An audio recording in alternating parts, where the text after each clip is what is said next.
तो आज मैं रुका हुआ हूँ श्री राम तप स्थल आश्रम में। और ये आप मेरे पीछे देख रहे होगे, इसका बोर्ड यहाँ पे लगा हुआ है। ये दोस्तों इसकी लोकेशन है ऋषिकेश से तकरीबन 9 किलोमीटर, और आगे की तरफ जब आप आते हैं केदारनाथ की तरफ, देवप्रयाग जब आप जा रहे होते हैं, तो ऋषिकेश से 9 किलोमीटर तकरीबन ये पड़ता है। ये रास्ता है, यहाँ से आप आते हो, ये ऋषिकेश से रास्ता आ रहा है और यहाँ से ये रास्ता सीधे जा रहा है। ये आगे बोर्ड भी लगा हुआ है श्रीनगर वगैरह, श्रीनगर केदारनाथ का। तो ये रास्ता आगे यहाँ से केदारनाथ निकल जाता है। आप इस रास्ते को यहाँ से फॉलो करते हुए आप आ सकते हो। यहाँ से जो कट दिखाई दे रहा है आपको इसी रास्ते को फॉलो करना है आश्रम के लिए। और ये यहाँ पर देखिए बोर्ड लगा हुआ है ब्रह्मपुरी श्री राम तप स्थल आश्रम। आपको यही रास्ता यहाँ से नीचे लेकर के जाएगा, ज़्यादा दूर नहीं है। नीचे यहाँ से आप जाओगे तो नीचे ही ये यहाँ पर ये आपको आश्रम की लोकेशन भी यहाँ से दिखाई दे रही होगी। ये नीचे ही यहाँ पर ये आश्रम है।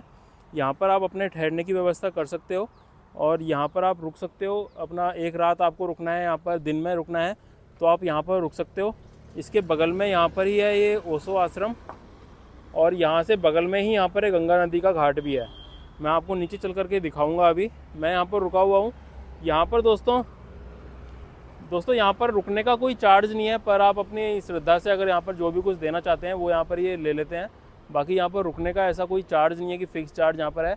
इस धर्मशाला को ज़्यादातर यूज़ किया जाता है, जो साधु संत आते हैं यहाँ पर वो रुकते हैं, उनके लिए यहाँ पर यूज़ किया जाता है। पर आप लोग भी चाहें तो आप इसको यहाँ पर अपने इमरजेंसी में आपको अगर यहाँ पर रुकना हो, आप यहाँ से जा रहे हैं और अगर आप थोड़ा अपना पीसफुल एनवायरनमेंट अगर आप चाहते हैं, आप यहाँ पर रुकना चाहते हैं, तो आप यहाँ पर ज़रूर रुक सकते हैं। मैं आपको भी चल करके दिखाता हूँ यहाँ का लोकेशन। दोस्तों इसी रास्ते को फॉलो करते हुए आप नीचे पहुँच जाते हैं। नीचे आप जा सकते हैं, ईजिली आप यहाँ पर रुक सकते हैं। जैसा कि मैंने बताया है कि यहाँ पर रुकने का कोई चार्ज नहीं है, पर आप अगर कुछ देना चाहते हैं तो आप यहाँ पर दे सकते हैं। इस ट्रस्ट को ज़्यादातर यूज़ किया जाता है साधु संतों द्वारा, उनके ही यहाँ पर रुकने की व्यवस्था रहती है। आप यहाँ पर हल्का फुल्का कुछ अपने लिए खा भी सकते हैं।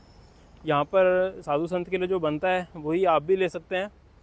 और यहाँ से दोस्तों ये रास्ता यहाँ से कर्व लेता है और कर्व लेके यहाँ पर नीचे आपको ये धर्मशाला और राम मंदिर मिल जाता है देखने के लिए।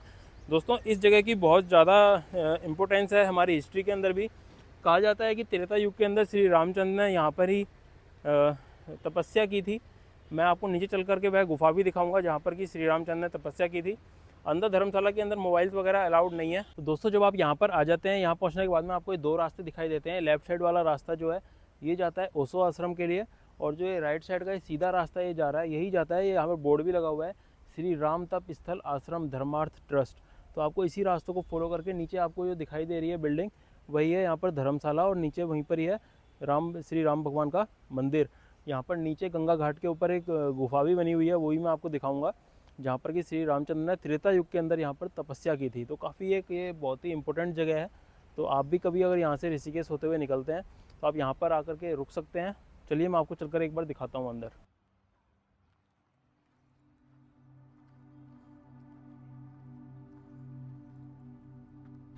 श्री राम तप आश्रम धर्मार्थ ट्रस्ट। यहाँ से थोड़ा सा आगे बढ़ते ही आपको आश्रम का मेन गेट दिखाई दे जाता है, जहाँ से आप आश्रम के अंदर एंटर कर लेते हैं। आश्रम के अंदर एंटर करने के बाद में आप ये महसूस करेंगे कि यहाँ पर बहुत ज़्यादा पीसफुल एनवायरनमेंट है। आश्रम के अंदर से ही रास्ता दिया हुआ है जहाँ से आप नीचे गंगा घाट पर जा सकते हैं। इस गंगा घाट पर आने के बाद में भी आप यह फील करेंगे कि यह हरिद्वार और ऋषिकेश का सबसे ज़्यादा पीसफुल घाटों में से ही एक है। हो सकता है जब आप घाट पर आएँ तो आपके अलावा यहाँ पर कोई भी ना दिखाई दे, या कभी कभार ऊपर से नीचे कुछ साधु संत आते हैं गंगा जी में स्नान करने के लिए, या फिर बगल वाले आश्रम में कुछ फॉरेनर्स रहते हैं, हो सकता है वो आपको यहाँ पर देखने को मिल जाए। कभी कभार राफ्टिंग वाले यहाँ से होकर के निकलते हैं तो उनका आपको हुटिंग का शोर थोड़ा बहुत दिखाई दे जाता है। इसके अलावा आपको यहाँ पर इस पूरी घाटी में कुछ भी शोर शराबा नहीं दिखाई देता है। तो आप यहाँ पर थोड़ी देर बैठ करके मेडिटेशन कर सकते हैं, गंगा जी में स्नान कर सकते हैं।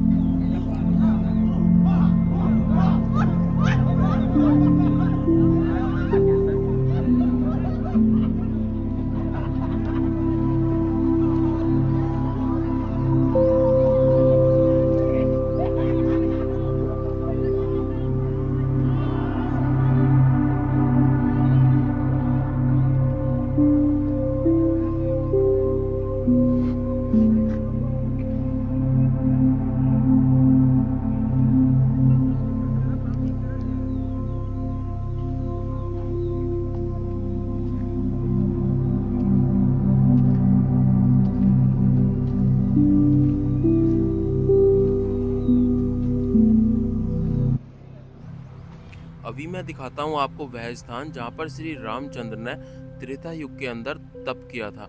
दोस्तों इसी घाट से जब आप सीढ़ियों से थोड़ा सा ऊपर आते हैं तो आपको देखने को मिलती है यह सुंदर गुफा जहाँ पर श्री रामचंद्र ने त्रेता युग के अंदर बैठ करके तप किया था। आश्रम द्वारा अभी इस गुफा के ऊपर एक गेट लगा दिया गया है। अगर आप यहाँ पर आप पढ़ेंगे तो यहाँ पर लिखा हुआ है श्री राम तप स्थल। तो दोस्तों यही वह स्थान है जहाँ पर श्री रामचंद्र ने त्रेता युग के अंदर तप किया था। तो यह बहुत ही इम्पोर्टेंट स्थान है।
महादेव, जय श्री केदारनाथ।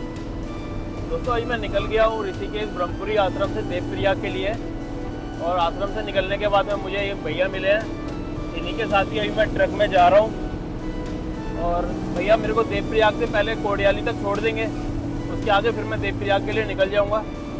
और आगे आप यहाँ का रास्ता देख लो, अभी काफ़ी प्यारे रास्ते हैं और साथ में खतरनाक भी बहुत हैं। ट्रक को भी काफ़ी फोर्स लगाना पड़ रहा है चढ़ने के लिए। तो जो भी श्रद्धालु अपनी पर्सनल गाड़ी से आने के बारे में विचार कर रहे हैं वो तभी आएँ जब उनको अच्छा खासा ड्राइविंग का एक्सपीरियंस हो। अदरवाइज़ आप आ जाइए यात्रा पर, यहाँ पर आपको बहुत सारे पब्लिक ट्रांसपोर्ट भी मिल जाएंगे, बसेज हैं, टैक्सीज हैं। आप इजीली आप केदारनाथ और चारधाम की यात्रा को अपनी कंप्लीट कर सकते हैं। तो पर्सनल गाड़ी से आने का रिस्क मत लीजिएगा। तो अभी मैं आपको मिलता हूँ देवप्रयाग पहुँचकर। बगल में हमारे यहाँ से गंगा जी भी हमारे साथ साथ ही चल रही है। तो दोस्तों अभी मैं आपसे देवप्रयाग पहुँचकर मिलूँगा, तब तक के लिए बाय।